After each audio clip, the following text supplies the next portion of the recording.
This horrible story is about a young girl who was found under a bridge. The police was faced with the main question: did the victim jump herself, or did someone deliberately push her? Thanks to the surveillance cameras, they found the answer and were able to reconstruct the chronology of that night.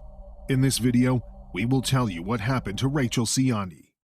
On April 1, 2000, a man was driving across a bridge in Burlington, New Jersey. On the ground below him, he noticed something that looked like a human body and called the police. The detectives arrived at the scene and saw a young girl in front of them who didn't have any identifying documents on her, which is why they couldn't establish her identity. Everything looked as if she took her own life by jumping off this bridge. The height of the bridge in that place was about 115 feet, which can be roughly compared to the height of a 10-story building. Of course, the body was badly damaged after the fall, so the police could only wait for the autopsy results. While the medical experts were doing their job, the detectives had to determine the identity of the deceased. They shared descriptive information about her in local newspapers and news programs, and it quickly paid off. The girl's ex-boyfriend recognized her as 21-year-old student Rachel Siani. The police quickly dismissed the theory that the girl jumped herself because there was blood on the bridge. The examination showed that it belonged to Rachel, which meant that she was most likely killed.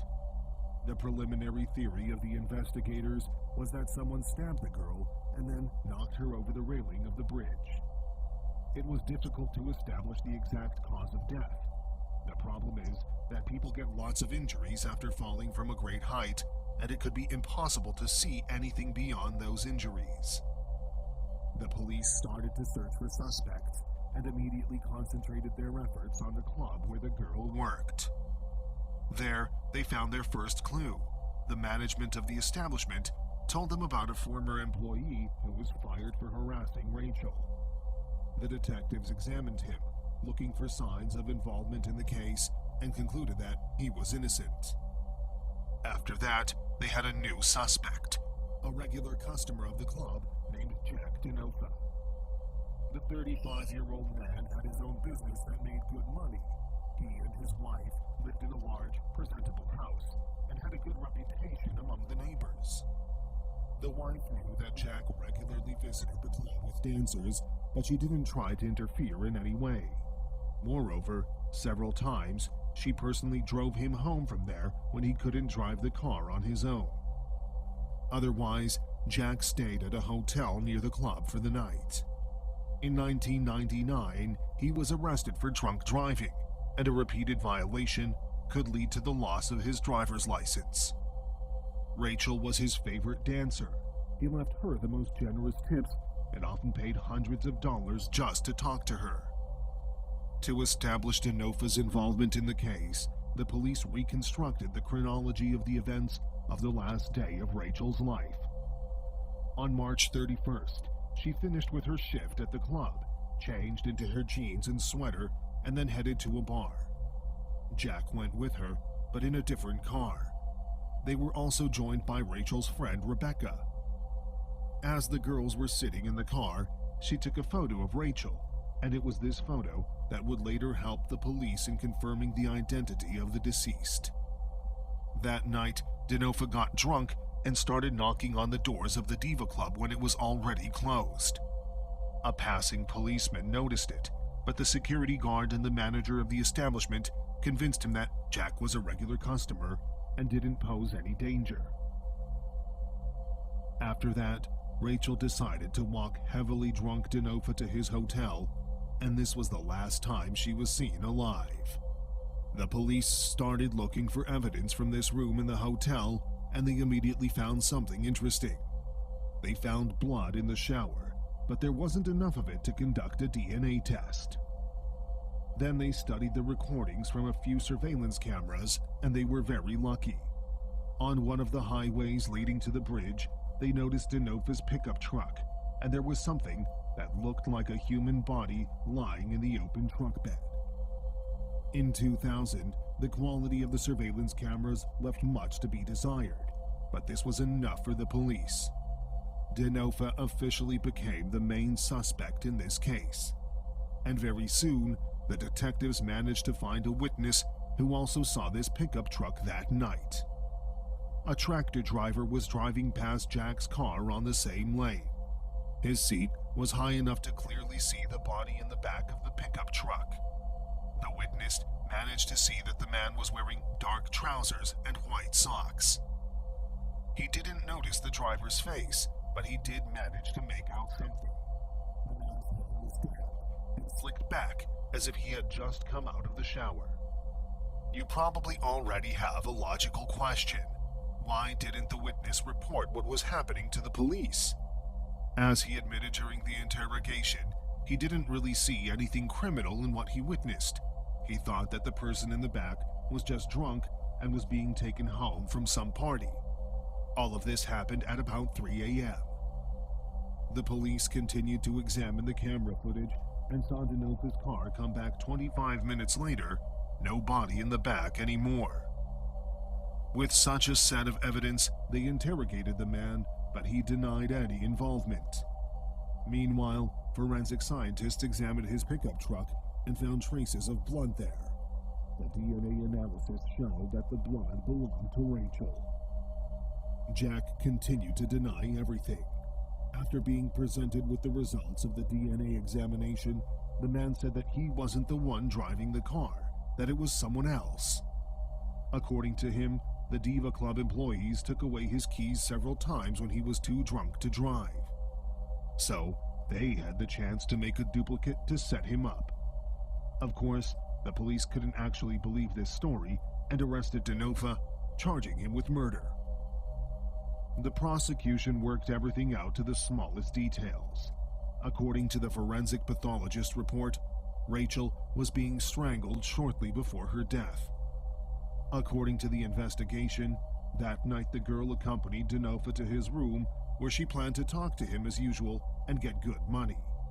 But the man started to harass her, trying to force her to sleep with him. Rachel turned him down, and then he lost his temper and attacked her. Most likely, Jack thought that the girl was dead, which wasn't the case. So then he had to ask himself what to do next. He couldn't leave her body there because the room was banked under his name. Taking her out of the building through the back door was also too risky. Then he decided to throw her through the balcony directly into the back of his pickup truck, but he didn't succeed, and the girl fell to the ground. The forensics later found traces of blood in the parking lot. Then he managed to put her into the back of his car and drove to that very bridge where Rachel's life ended. This story is corroborated by the testimony of the hotel administrator. First, he saw Denofa briskly walk towards the parking lot in the middle of the night.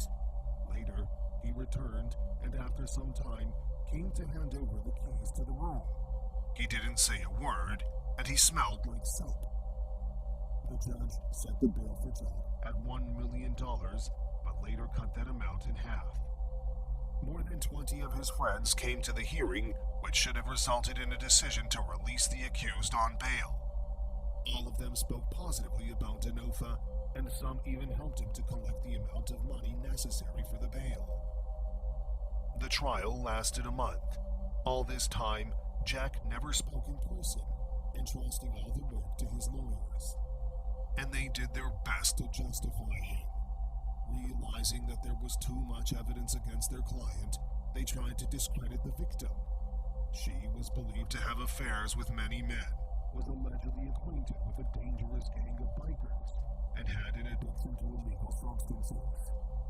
The court could find no confirmation of any of this. The trial was actively covered in the newspapers, and this deserves a separate mention. Most publications presented the material as if Rachel was the one to blame for her death. The fact that she worked as a dancer in a nightclub was highlighted in almost every article, starting with the headlines. The publications happily reprinted the unverified information about her lovers and illegal substances, which was spread by Jack's lawyers. The newspapers often called him a businessman and a family man with a good reputation. The fact that a married man spent tons of money on dancers and alcohol in questionable places was hardly mentioned. The motives of the journalist are simple. Most readers are more interested in reading a story with a bunch of dirty details, machinations, and unexpected twists than reading another boring story about a simple murder. Fortunately, all of the above didn't help Jack escape punishment. Too much evidence suggested that it was he who was involved in the death of the girl. On November 29, 2002, a jury found him guilty. The court sentenced Denofa to the maximum sentence under this article: life imprisonment with the right to petition for early release after 30 years in prison. After the verdict was announced, Jack made his first speech at the trial. He briefly declared his innocence and expressed the hope that the real killer would be found. Apparently, he said what the lawyers told him to. Immediately after the verdict was announced, they started to appeal and look for loopholes that could pull their client out. And they almost succeeded. Given that these events were unfolding on the border of the two states, the lawyers jumped at this opportunity.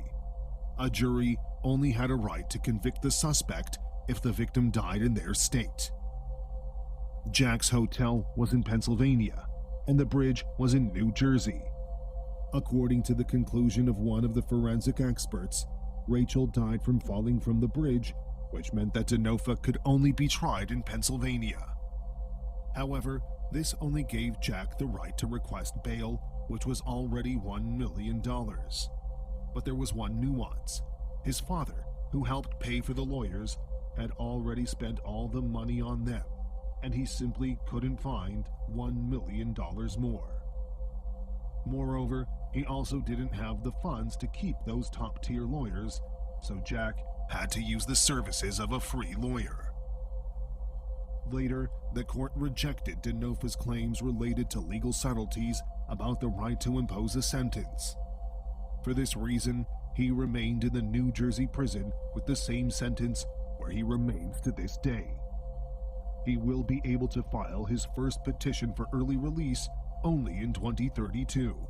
The man doesn't lose hope of getting out earlier and constantly bombards the court with appeals that don't give any results. Maybe if the lawyers had chosen a different line of defense, Jack could have received a lighter sentence.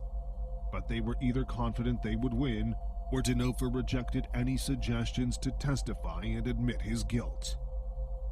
But all of this wouldn't have changed the fate of Rachel Siani, who was murdered at the age of 21.